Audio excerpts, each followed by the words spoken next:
Once again, good morning, dear students. In the previous video, we have discussed the preliminaries concepts of the subject field theory, which is a core subject in your MSc Mathematics. In the previous videos, we have discussed the irreducible elements, secondly the prime elements. Then we have observed that every prime element is irreducible, but the converse is not true. And to find the converse, when it will be true, we have studied the principal ideal domains, the definition of principal ideal domains, which I have written here. We have discussed it in the last video. A commutative integral domain R with unit is said to be PID, principal ideal domain, if every non-zero element of R is of the form ideal A generated by A, which is equal to AR. Then the converse holds true. Then every irreducible element is a prime element. In the previous preliminary concepts, we have discussed up to the principal ideal domains.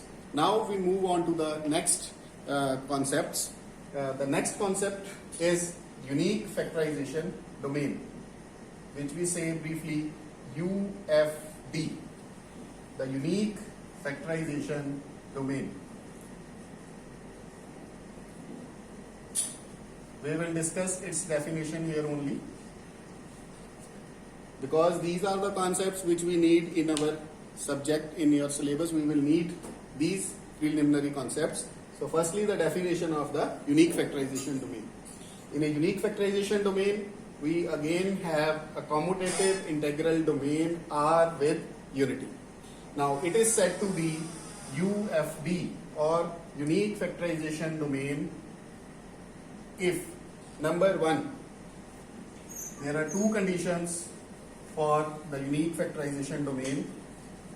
Number one condition is every non-unit element of R is product of irreducible elements.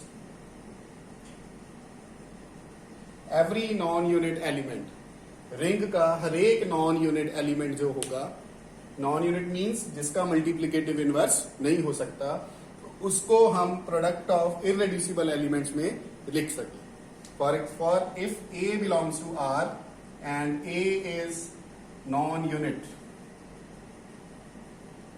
obviously A should be not equal to 0. A is non-unit.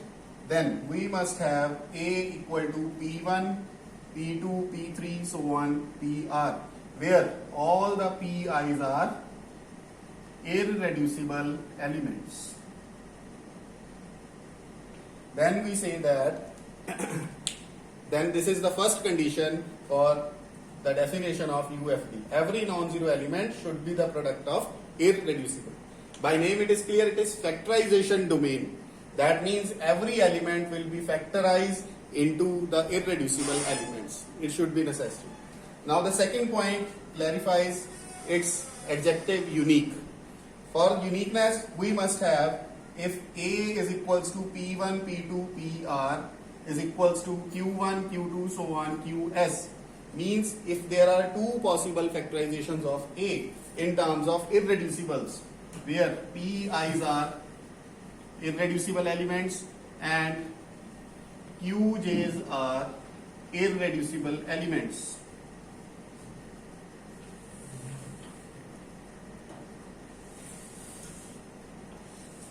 then we must have the uniqueness. But here the uniqueness does not mean that you must have P1 equal to Q1, you must have P2 equal to Q2.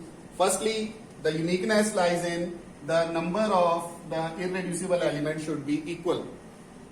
Here I have written R elements, R irreducible elements, and here I have written the S irreducible elements. But firstly, we must have R is equal to S, means the number of the irreducible factors should be same. And secondly, they are not need to be exactly equal.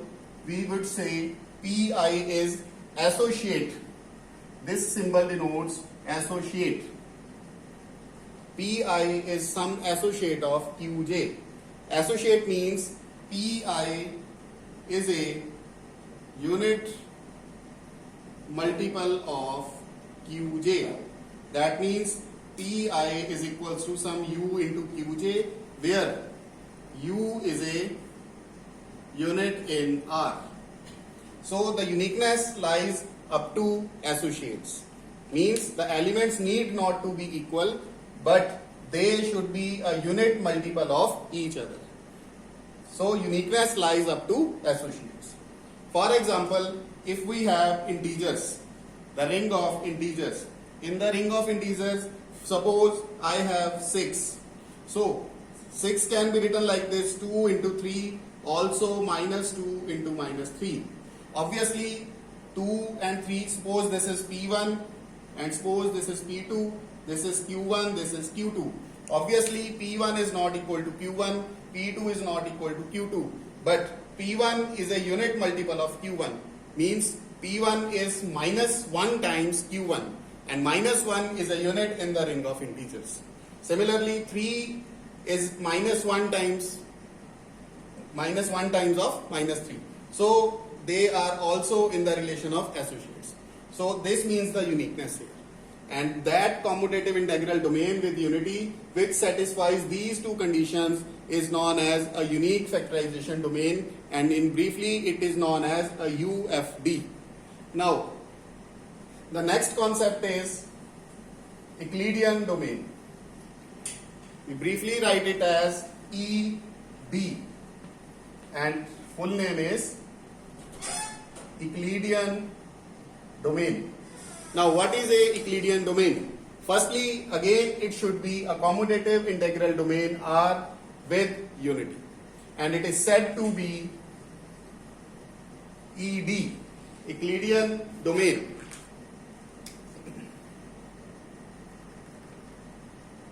Euclidean domain ED. The conditions are, firstly we must have if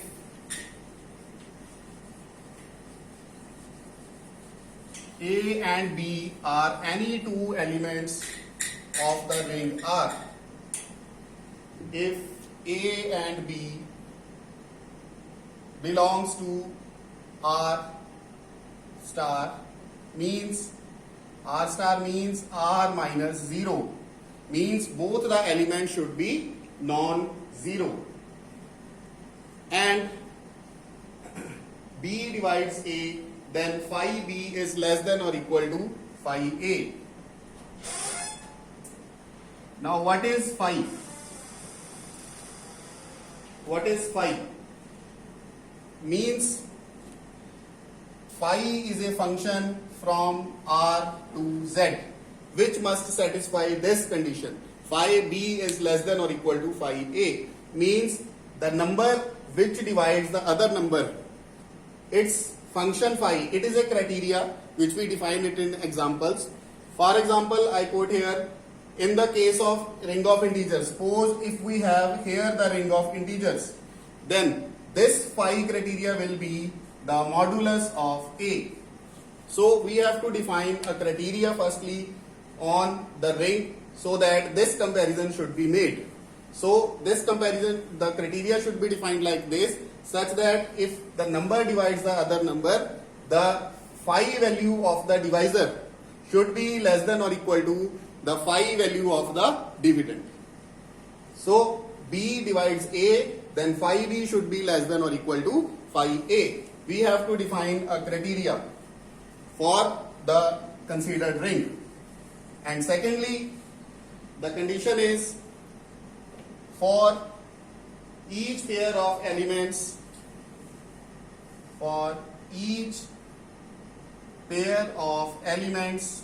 A and B, where B is non-zero, we must have, there exist integers, there exist elements, we say Q and R belonging to R, such that A is equals to BQ plus R, with the condition the value phi value of R should be less than the phi value of B. Phi R is less than phi B. So not to think so much, it is simply a criteria which we have studied in the very lower classes. This is the division algorithm simply. There is a number A and there is a number B. We have to divide A by B, and this is the criteria. Dividend is divisor into quotient plus remainder. And in the lower classes we have observed that, for example, if we divide 12 by 5, suppose if we divide 12 by 5, then 12 can be written like this: 5 into 2 plus 2. Dividend is divisor into quotient plus remainder. Now the question arises, why we choose the remainder 2? Because here our phi criteria is the modulus, and we all observe that the modulus of the remainder is less than the modulus of the divisor, and our divisor is 5. So here we stop the division. Then we say that this is our remainder. मतलब वहां पर हम क्या करते थे कि जब reminder की वैल्यू डिवाइजर से छोटी आ जाती थी तब हम उसको वहीं पे छोड़ देते थे, क्योंकि इससे आगे हम कहते थे डिवाइड नहीं हो सकता. तो ये वही क्राइटेरिया है, बस इसको जनरलाइज किया गया है जस्ट. और ये वाला क्राइटेरिया हम सिर्फ इंटीजर्स के लिए वहां पे अप्लाई करते थे, लेकिन अब बड़े स्टैंडर्ड्स में हम इस क्राइटेरिया को जनरलाइज कर रहे हैं. हम किसी भी रिंग के ऊपर इसको जो है वो डिफाइन कर रहे हैं.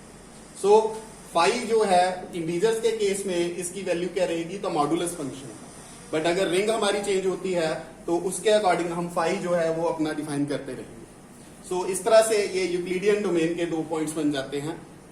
पर मैं रिपीट कर रहा हूं, सबसे पहले हमें एक क्राइटेरिया फाई डिफाइन करना है कि जो डिवाइजर होगा उसकी फाई वैल्यू डिवाइड होने वाले से लेस देन और इक्वल टू आनी चाहिए. और दूसरा, कोई भी 2 नंबर अगर हम लेते हैं और दूसरा नंबर नॉन जीरो होना चाहिए, जो डिवाइजर है वो नॉन जीरो होना चाहिए, उससे हम डिवाइड करेंगे तो एक क्वोशिएंट आएगा और एक रिमाइंडर आएगा. और रिमाइंडर की जो फाई वैल्यू है वो डिवाइजर की फाई वैल्यू से क्या आनी चाहिए, strictly less than. So this is the definition of the Euclidean domain. मैं पहले ही एग्जांपल कोट कर चुका हूं कि जैसे इंटीजर्स की रिंग है वो एक यूक्लिडियन डोमेन है जिसमें फाई वैल्यू जो है वो मॉडुलस ऑफ ए होती है. और भी कई एग्जांपल्स हमें मिल जाती हैं, जैसे the ring of the quotient integers z iota, which is a plus iota b, where a and b belongs to z. So इस रिंग में जो हमारा फाई क्राइटेरिया होता है वो इसका मॉडुलस हम ले सकते हैं, a plus iota b का modulus square, which is equal to a square plus b square. इस क्राइटेरिया के अकॉर्डिंगली हम इसको भी प्रूव कर सकते हैं कि जो z iota है वो भी एक यूक्लिडियन डोमेन है. सो ये तो कुछ कॉन्सेप्ट्स थे, principal ideal domain, Euclidean domain और यूनिक फैक्टराइजेशन डोमेन. अब इन तीनों का आपस में क्या रिलेशन होता है. जो यूक्लिडियन डोमेन है, कोई भी रिंग अगर यूक्लिडियन डोमेन है तो वो एक प्रिंसिपल आइडियल डोमेन भी जरूर होएगी. Every Euclidean domain is principal ideal domain and every principal ideal domain is UFD, unique factorisation domain. ये इनका आपस में रिलेशन है, और जो कन्वर्सेस हैं वो जरूरी नहीं है ट्रू होंगे. पिछली वीडियो में हमने डिस्कस किया था कि इररेड्यूसिबल एलिमेंट प्राइम कब बनता है, जब हमारे पास जो डोमेन है वो क्या होएगी, प्रिंसिपल आइडियल डोमेन.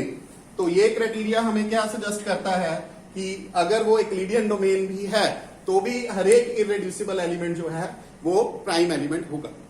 तो इस वीडियो में हमने डिस्कस किया Euclidean domains, unique factorisation domains, principal ideal domains. अब नेक्स्ट वीडियोस में हम डिस्कस करेंगे रिंग ऑफ पॉलिनोमियल्स. तो फिर हम अपने सिलेबस पे आ जाएंगे which is related to the fields. So till then, thank you very much.